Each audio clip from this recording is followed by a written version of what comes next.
जय श्री कृष्णा। अगर आप भी भविष्य की चिंता करते हो तो इसे जरूर सुने। भविष्य की चिंता में वर्तमान खराब नहीं करना चाहिए। धर्म के अनुसार कर्म करते रहोगे तो भविष्य भी अच्छा जरूर होगा। चिंता और चिता में केवल एक बिंदु का ही अंतर होता है, लेकिन चिंता निर्जीव को जलाती है और चिता जीवित को जलाती है। चिंता करने का अर्थ है भगवान की व्यवस्था पर शक करना। भगवान जो करेंगे अच्छा ही करेंगे। चिंता और तनाव में इंसान केवल तभी होता है जब वो खुद के लिए कम और दूसरों के लिए ज़्यादा जीता है। ध्यान रखना कि अगर जीवन में चिंता करोगे तो भटकते रह जाओगे, और अगर चिंतन करोगे तो भटके हुए को भी रास्ता दिखा पाओगे। आपके जीवन में सब कुछ छीन जाए तो भी चिंता मत करना, क्योंकि किसी की भी ताकत नहीं कि आपकी बुद्धि और अनुभव छीन सके। कुदरत सबको हीरा बनाता है, बस जो घिसता है वही चमकता है। अपनी ऊर्जा को चिंता करने में खत्म करने से बेहतर है कि हम उसे समाधान ढूंढने में उपयोग करें। सुबह से शाम तक काम करके आदमी उतना नहीं थकता जितना चिंता करके एक क्षण में थक जाता है। जो भाग्य में लिखा है वो कैसे भी भाग कर आएगा, और जो भाग्य में नहीं लिखा वो आकर भी चला जाएगा।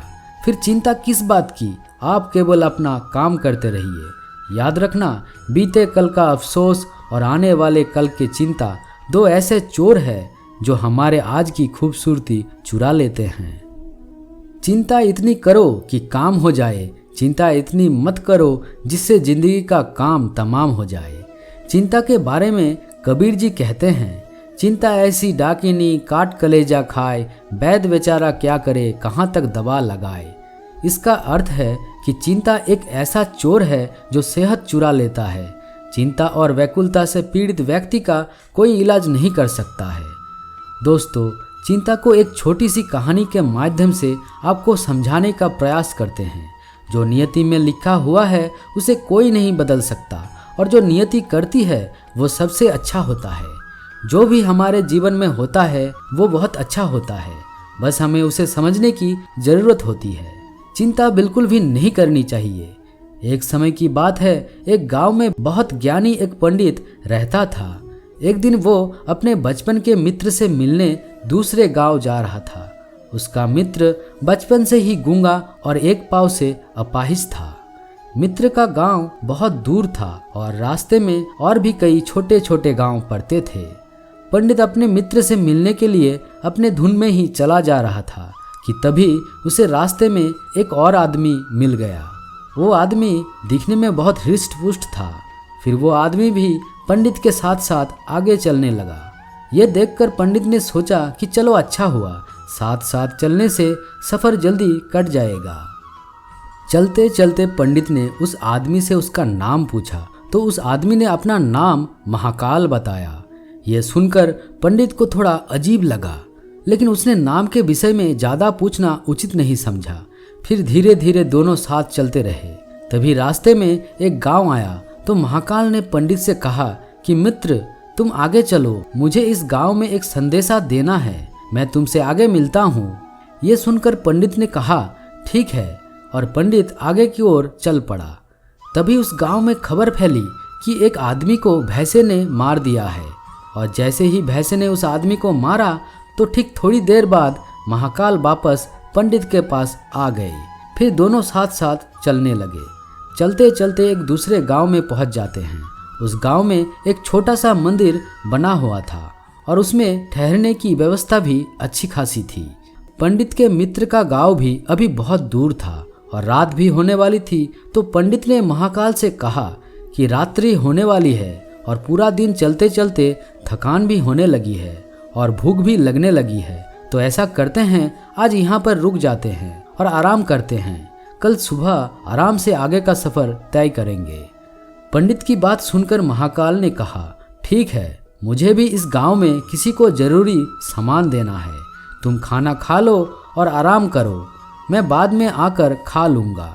इतना कहकर महाकाल वहाँ से चले गए। महाकाल के जाते ही उस गांव में धुआं ही धुआं उठता दिखाई दिया और देखते ही देखते पूरा गांव आग में जल गया। ये सब देखकर पंडित को बड़ा आश्चर्य हुआ और उसने सोचा जहाँ भी ये महाकाल जाता है वहाँ कुछ ना कुछ अनहोनी हो ही जाती है, अवश्य ही कुछ ना कुछ गड़बड़ है। वो ये सोच ही रहा था कि तभी महाकाल वापस पंडित के पास आ गए। लेकिन पंडित ने रात्रि में महाकाल से इस बारे में कोई जिक्र नहीं किया। सुबह होने पर दोनों अपनी अपनी मंजिल की ओर चल पड़े। कुछ ही दूरी में फिर से एक गांव आया तो महाकाल ने पंडित से कहा कि आप आगे चलते जाइए, मैं कुछ देर बाद आपसे मिलता हूँ। मुझे इस गांव में जरूरी काम है, मैं काम खत्म करके आपसे आगे मिलता हूँ। ये कहकर वे वहाँ से चला गया। लेकिन इस बार पंडित आगे नहीं बढ़े, बल्कि वहीं पर खड़े होकर महाकाल को देखते रहे कि आखिर ये महाकाल जाता कहाँ है और क्या करता है। तभी लोगों के रोने की आवाज आने लगी कि किसी आदमी को सांप ने काट दिया है और वो आदमी मर गया है। और फिर ठीक उसी समय महाकाल फिर से पंडित के पास पहुंच जाता है। लेकिन इस बार पंडित को सहन नहीं हुआ और उसने महाकाल से पूछ ही लिया, तुम जिस भी गांव में जाते हो वहाँ कोई ना कोई अनहोनी हो ही जाती है, क्या तुम मुझे बता सकते हो ऐसा क्यों होता है? पंडित की ये बात सुनकर महाकाल ने जवाब दिया, पंडित जी आप तो बड़ी ज्ञानी मालूम होते हैं, इसलिए मैं आपके साथ साथ चलने लगा था, क्योंकि ज्ञानियों का साथ बहुत अच्छा होता है। परंतु आप अभी तक तो नहीं जान पाए कि मैं कौन हूँ। महाकाल की बात सुनकर पंडित ने कहा कि मैं समझ गया हूँ, लेकिन मुझे कोई और शंका है। अगर आप अपना सही परिचय दे तो मुझे आसानी होगी। पंडित की बात सुनकर महाकाल ने जवाब दिया कि मैं यमदूत हूँ और यमराज की आज्ञा से लोगों के प्राण हरता हूँ जिनकी आयु पूर्ण हो गई है। पंडित को पहले से ही महाकाल पर शक था, पर महाकाल की इस बात को सुनकर पंडित घबरा गए। लेकिन फिर उसने हिम्मत करके पूछा कि अगर ऐसी बात है और अगर तुम सच में यमदूत हो तो बताओ अगली मृत्यु किसकी होगी। पंडित के ये बात सुनकर यमदूत ने जवाब दिया कि अगले मृत्यु तुम्हारे मित्र की होगी जिसे तुम मिलने के लिए जा रहे हो, और उसकी मृत्यु का कारण भी तुम ही बनोगे। महाकाल के मुंह से ये बात सुनकर पंडित चौंक गया और सोच में पड़ गया कि यदि वास्तव में यह यमदूत हुआ और इसकी बात सच हुआ तो मैं अपने बचपन के घनिष्ठ मित्र की मृत्यु का कारण बन जाऊंगा। इससे अच्छा यही होगा मैं उससे मिलने ही ना जाऊं, कम से कम मैं उसकी मृत्यु का कारण तो नहीं बनूंगा। पंडित यह सब अपने मन में सोच ही रहा था कि तभी महाकाल ने कहा कि तुम जो भी सोच रहे हो वो मुझे पता है।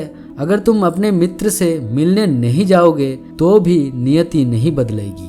तुम्हारे मित्र की मृत्यु निश्चित है और वो कुछ ही क्षणों में घटित होने वाली है। महाकाल की ऐसी बात को सुनकर पंडित को झटका लगा, क्योंकि महाकाल ने उसके मन की बात जान ली थी, जो एक साधारण व्यक्ति के लिए संभव नहीं है।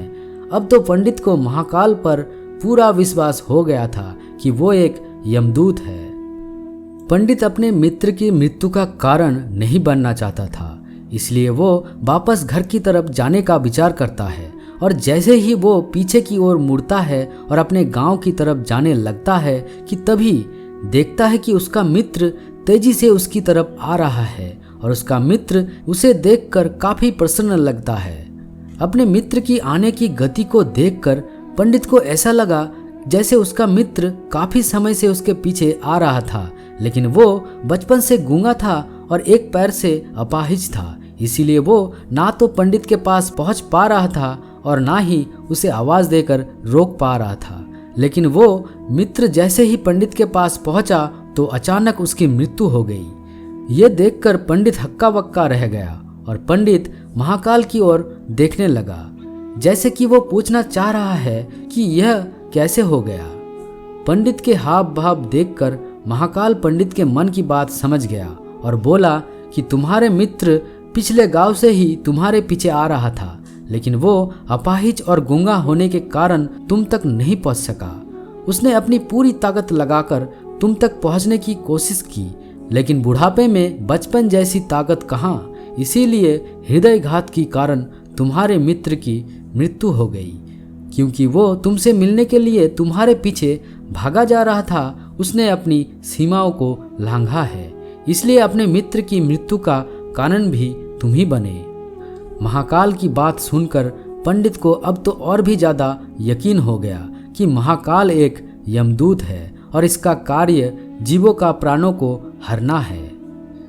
पंडित ज्ञानी व्यक्ति था, इसलिए जानता था कि मृत्यु पर किसी का बस नहीं चलता। एक ना एक दिन सभी को मरना है, यही सोचकर अपने आप को संभाल लिया। लेकिन अचानक पंडित के मन में अपनी मृत्यु के बारे में जानने की इच्छा हुई, तो उसने महाकाल से कहा कि जब मृत्यु मेरे मित्र की होने वाली थी तो आप शुरू से ही मेरे साथ क्यों चल रहे थे।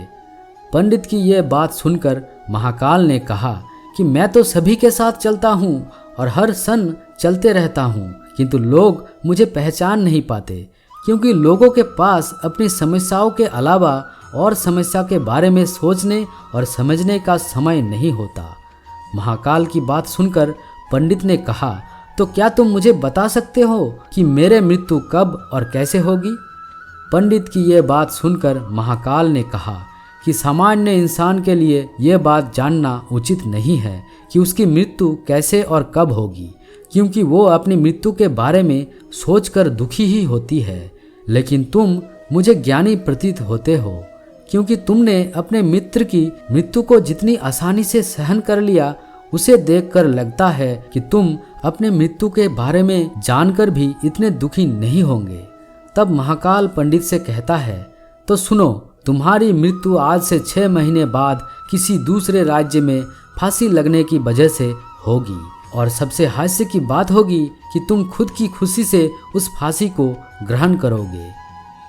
इतना कहकर महाकाल जाने लगा, क्योंकि महाकाल के पास पंडित के साथ रुकने का कोई कारण नहीं था।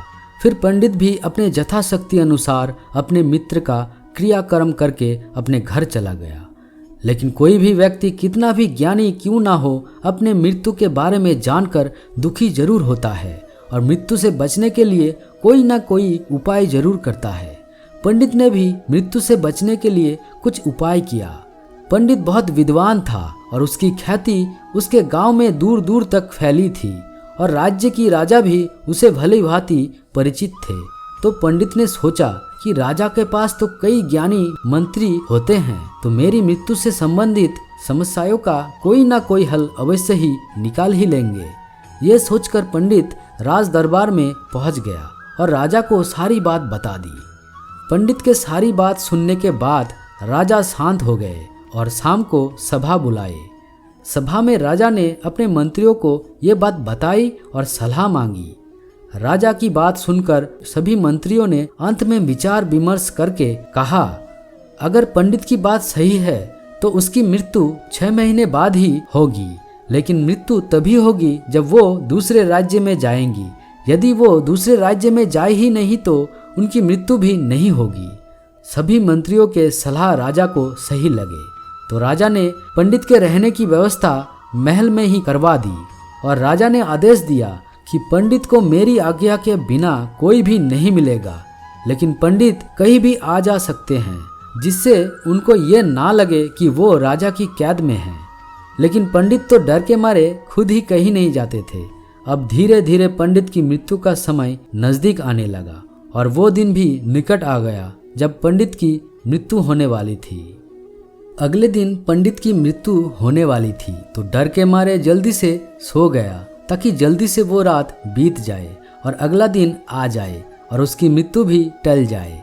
लेकिन पंडित को नींद में चलने की बीमारी थी और इस बीमारी के बारे में वो खुद नहीं जानता था, तो उसने इस बात का जिक्र ना तो राजा से किया और ना ही किसी और से किया। तो राजा को इस बीमारी के बारे में पता हो, इस बात का सवाल ही पैदा नहीं होता। पंडित अपने मृत्यु को लेकर बहुत चिंतित था और नींद में चलने की बीमारी तभी आती है जब आप चिंतित और आपकी नींद पूरी ना हो। तो जिस दिन पंडित की मृत्यु निश्चित थी, तो उसने पहली रात पंडित को चलने का दौरा पड़ा और वो महल से निकलकर बाहर आ गया। पंडित राजा का खास मेहमान था, इसलिए उनको किसी पहरेदार ने नहीं रोका और ना ही कोई सवाल पूछा।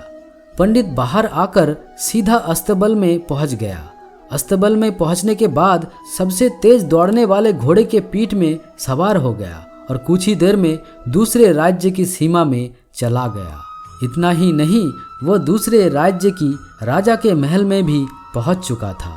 महल के पहरेदार ने भी उसे नहीं रोका और ना ही किसी पहरेदार ने उससे पूछताछ की, क्योंकि सभी लोग रात्रि के अंतिम पहर के कारण नींद में सोए हुए थे। वो पंडित भी सीधे राजा के शयन कक्ष में पहुंच गया, जहां राजा और रानी सोए हुए थे। वहीं रानी के बगल में जाकर पंडित भी सो गया। जब सुबह हुई तो राजा ने पंडित को रानी के बगल में सोया हुआ देखा, तो उसे देखकर राजा को बहुत क्रोध आया। उसने पंडित को बहुत भला बुरा कहा और सिपाहियों को बुलाकर तुरंत पंडित को बंदी बना लिया। पंडित को कुछ भी समझ में नहीं आ रहा था कि उसके साथ ये क्या हो रहा है और कैसे हो गया। वो दूसरे राज्य में कैसे आ गया और राजा के शयन कक्ष में कैसे पहुंच गया। सुबह जब दरबार लगा तो राजा ने पंडित को दरबार में हाजिर करने को कहा। कुछ देर बाद पंडित को दरबार में लाया गया। जब राजा ने पंडित को देखा तो उसे देखते ही राजा को इतना क्रोध आया, उसने सीधे पंडित को फांसी की सजा सुना दी।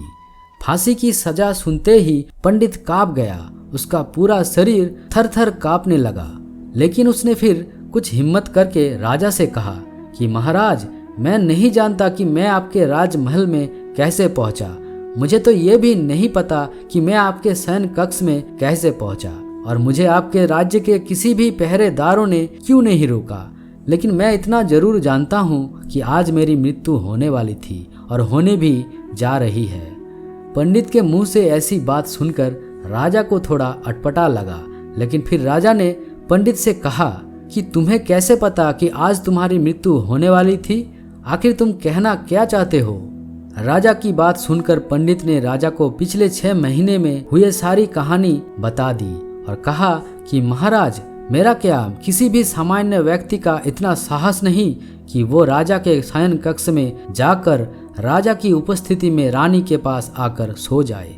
पंडित की ऐसी बात सुनकर राजा को उस पर बिल्कुल भी विश्वास नहीं हो रहा था, क्योंकि ऐसा भी हो सकता था कि पंडित मृत्यु से बचने के लिए महाकाल और अपनी भविष्यवाणी का बहाना कर रहा हो।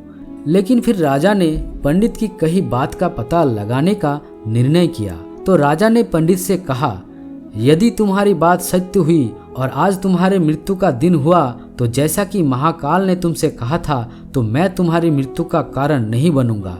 लेकिन अगर तुम्हारी बात झूठ निकली तो निश्चित ही आज तुम्हारी मृत्यु का दिन होगा और तुम्हारी मृत्यु का कारण भी मैं ही बनूंगा। राजा ने इस बात की सत्यता का पता लगाने के लिए पड़ोसी राजा के पास अपने विश्वास पात्र राजदूत को भेजा, क्योंकि पड़ोसी राज्य की राजा उसका बहुत अच्छा मित्र था। राजा ने अपने राजदूत को एक पत्र देकर पड़ोसी राज्य के राजा के पास सत्यता का प्रमाण मानने को भेजा। राजदूत पत्र लेकर पड़ोसी राज्य के राजा के पास चला गया और शाम तक प्रमाण लेकर लौट आया। राजदूत ने आकर महाराज को बताया कि महाराज, पंडित जो भी कह रहा है वो बिल्कुल सत्य है। दूसरे राज्य की राजा ने पंडित के रहने के लिए अपने महल में पूरी व्यवस्था कर रखी थी और पिछले 6 महीने से पंडित राजा का खास मेहमान था। कल अंतिम बार राजा उसे उसके कक्ष में मिले थे और उसके बाद इस राज्य में ये पंडित कैसे पहुंचा, इस बात की जानकारी किसी को नहीं है। इसीलिए उस राज्य की राजा के अनुसार इस पंडित को फांसी की सजा देना उचित नहीं है।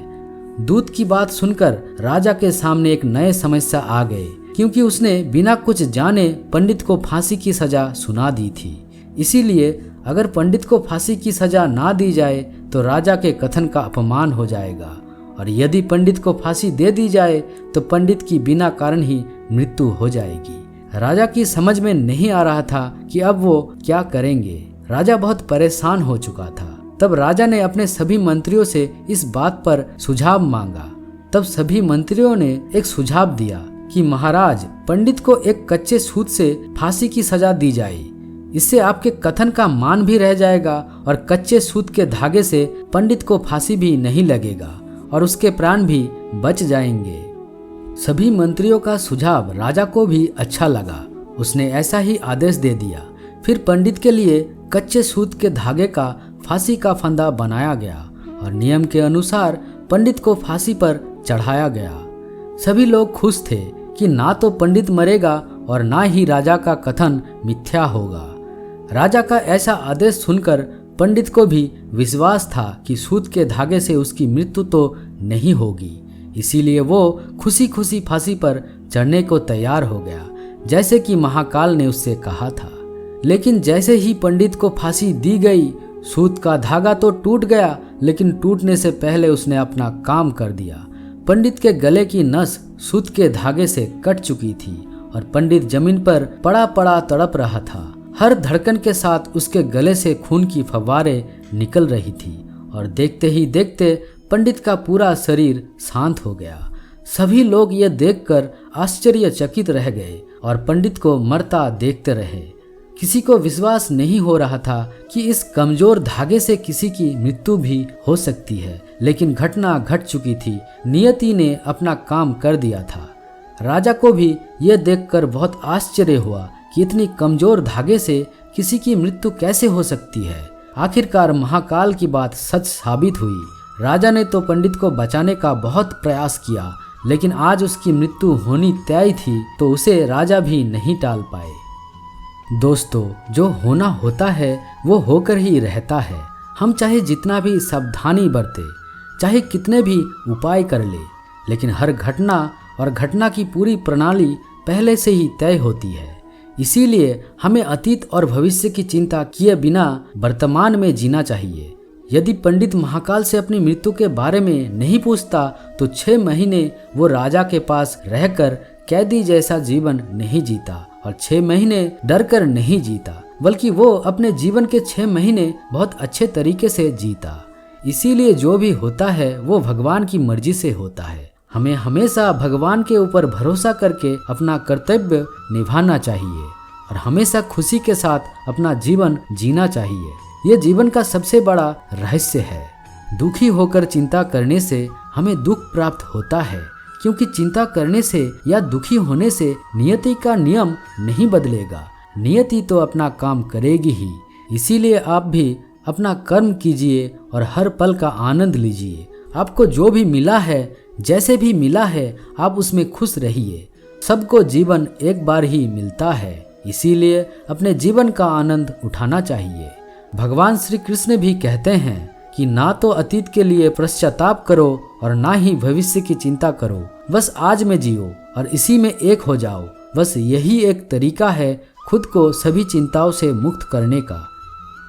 दोस्तों, आशा करता हूँ कि आपको इस वीडियो से कुछ ना कुछ अच्छी बातें सीखने को मिले हैं। अगर आपको पसंद आई है तो इसे लाइक और अपने दोस्तों के साथ शेयर करें और कमेंट में जय श्री कृष्णा लिखना ना भूलें। और हाँ, परम सत्य के ऐसे ही इंस्पायरिंग वीडियो के लिए चैनल को सब्सक्राइब करें। मिलते हैं एक नए वीडियो के साथ, तब तक के लिए जय श्री कृष्णा।